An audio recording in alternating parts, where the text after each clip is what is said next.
लोकसभा चुनाव से पहले भाजपा को लग रहे झटके पे झटका, बीजेपी का टूटा महागठबंधन, नई पार्टियां का किया गठन, भाजपाइयों में मचा हड़कंप, कांग्रेस खेमे में जश्न की आंधी।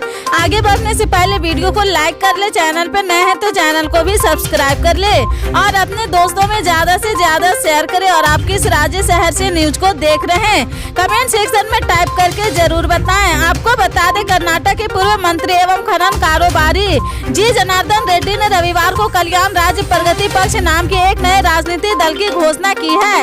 इसके साथ ही अवैध खनन मामलों में आरोपी नेता ने भारतीय जनता पार्टी से अपना 2 दशक पुराना नाता तोड़ दिया। बेल्लारी जिले के बाहर से कर्नाटक की चुनावी राजनीति में फिर से प्रवेश करते हुए उन्होंने यह भी ऐलान किया है कि वह कोप्पल जिले के गंगावती से 2023 का विधानसभा चुनाव लड़ेंगे। उन्होंने कहा कि आज मैं कल्याण राज्य प्रगति पक्ष की घोषणा कर रहा हूं, जो मेरी अपनी सोच के साथ बसवंता शताब्दी के समाज की सोच के साथ धर्म और जाति के नाम पर विभाजनकारी राजनीति के खिलाफ है। उन्होंने पत्रकारों से कहा कि आने वाले दिनों में वह पार्टी को संगठित करने और लोगों के साथ अपने विचार साझा करने के लिए राज्य भर में यात्रा करेंगे।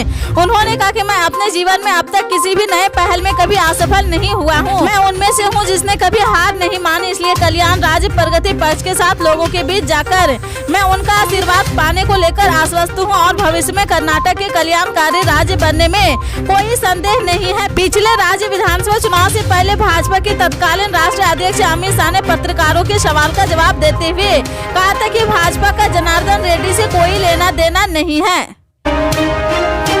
पीएम नरेंद्र मोदी सोमवार को वीर बाल दिवस के कार्यक्रम में शामिल होंगे। इसी साल 9 जनवरी को प्रधानमंत्री ने ऐलान किया था कि इस साल के प्रतिवर्ष 26 दिसंबर को वीर बाल दिवस मनाया जाएगा। यह आयोजन गुरु गोविंद सिंह के 4 साहिबजादों के बलिदान को नमन करने के लिए होना है। आज वीर बाल दिवस के पहले आयोजन में पीएम नरेंद्र मोदी शामिल होंगे। यह कार्यक्रम दिल्ली स्थित मेजर ध्यानचंद नेशनल स्टेडियम में होना है। सुबह 11 बजे से शुरू हो गया है। इस कार्यक्रम में 3000 बच्चे मोर्चा निकाले हैं। इसके अलावा बच्चों की ओर से शब्द कीर्तन किया जाएगा। यही नहीं, आज ही प्रधानमंत्री राष्ट्रीय बाल वीरता पुरस्कार विजेताओं का भी ऐलान किया जाएगा। इसके अलावा पीएम राष्ट्र को संबोधित करेंगे।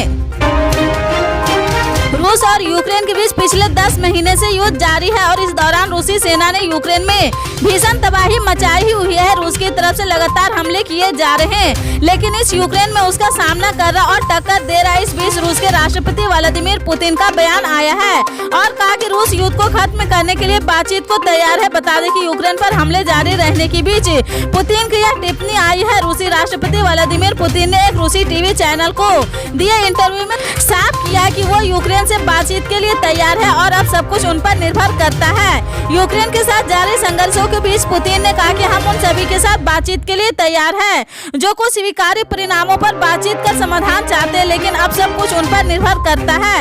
यह हम नहीं है जो बातचीत से इनकार करते हैं, यह वे है जो समझौते से इनकार करते हैं। साल 2024 में होने वाले लोकसभा चुनाव को लेकर सभी राजनीतिक पार्टियों ने तैयारियां शुरू कर दी है और नए सियासी गठबंधन के संकेत मिलने लगे हैं। इस बीच बहुजन समाज पार्टी के सांसद श्याम सिंह यादव ने लोकसभा चुनाव को लेकर मायावती के प्लान का खुलासा कर दिया है, जिसके बाद नए गठबंधन को लेकर अटकलें तेज हो गई है। दूसरे समाजवादी पार्टी के सांसद श्याम सिंह यादव ने हाल ही में कहा था कि 2024 के लोकसभा चुनाव में बसपा और कांग्रेस का गठबंधन हो सकता है। इसके बाद से यह कयास लगाया जाने लगा है कि मायावती नए प्लान और गठबंधन पर काम कर रही है। बीएसपी सांसद श्याम सिंह यादव के बयान उस समय मिला है जब वो राहुल गांधी की भारत जोड़ो यात्रा में शामिल हुए हैं। श्याम सिंह यादव शनिवार को दिल्ली में भारत जोड़ो यात्रा में शामिल हुए हैं और राहुल गांधी के साथ पदयात्रा की है। भारत जोड़ो यात्रा में शामिल होने के बाद श्याम सिंह यादव ने कहा कि वह राहुल गांधी के निमंत्रण पर और व्यक्तिगत स्तर पर इस यात्रा का हिस्सा बने हैं, क्योंकि इस यात्रा का मकसद नेक है। उन्होंने कहा कि मैं बहुजन समाज पार्टी का सांसद हूँ, लेकिन यह तो दल गलत राजनीति से ऊपर उठकर कार्यक्रम है। मैं राहुल गांधी जी के व्यक्तिगत निमंत्रण पर इसमें शामिल हुआ हूं। मैं जानता हूं इस यात्रा का मकसद नेक है।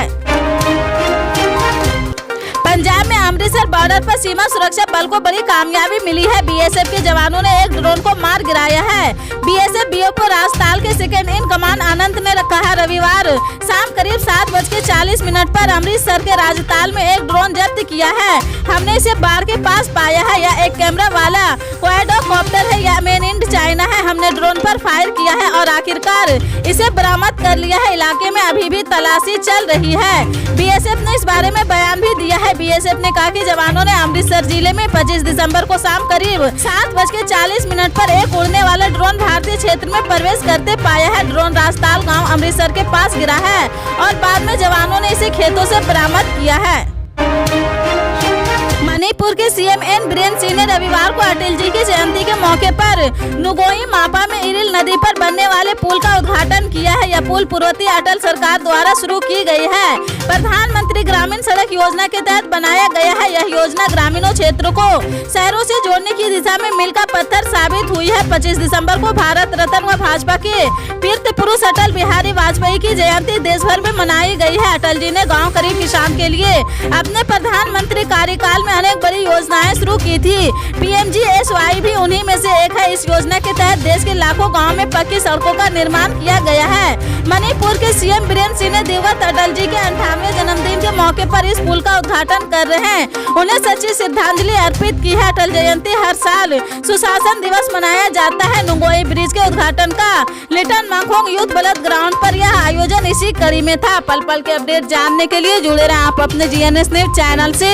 मिलते हैं अगली बड़ी खबर के साथ, तब तक के लिए जय हिंद।